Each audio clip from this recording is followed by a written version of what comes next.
I'm Pat Miller, and on the next episode of the Professional Photographer Podcast, we're talking marketing for photographers with Sandra Coan.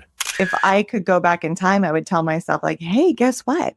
There are other people who do this for a living, and there are an entire industry that's there that is there to support you and to help you. And it doesn't have to be so hard.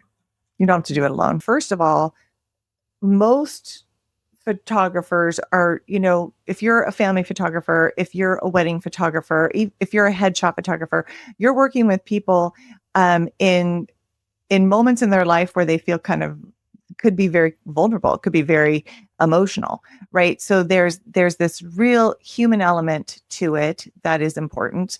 We're also a service as well as a product at the same time. We're selling our vision. We're artists. And so how we see things and how we interpret things are part of that product that we're selling. So we're selling our vision. So it's not as cut and dry as other industries when it comes to marketing. Most industries, most companies market with one way. It's a lot about marketing copy, what you're saying. There's some branding elements and that kind of stuff. But, with our work, we market in two ways because we're marketing with our work and with our words.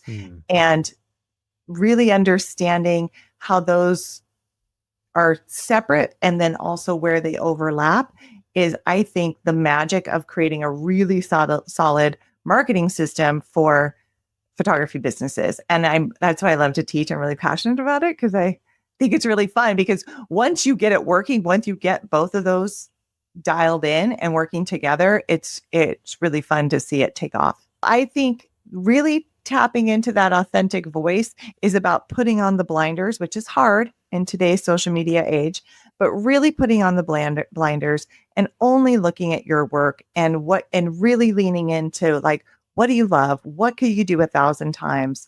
What lights you up? What is your point of view? And of course, you can have ways where you need to learn within that. Like, so for me, it's like, I knew what I liked, but I was limited by my lack of light. So I learned how to create natural looking light with strobes and flash, So that's where the learning pieces come in, but no one can ever teach you how to be yourself. That's something you have to be brave enough to listen to and pursue.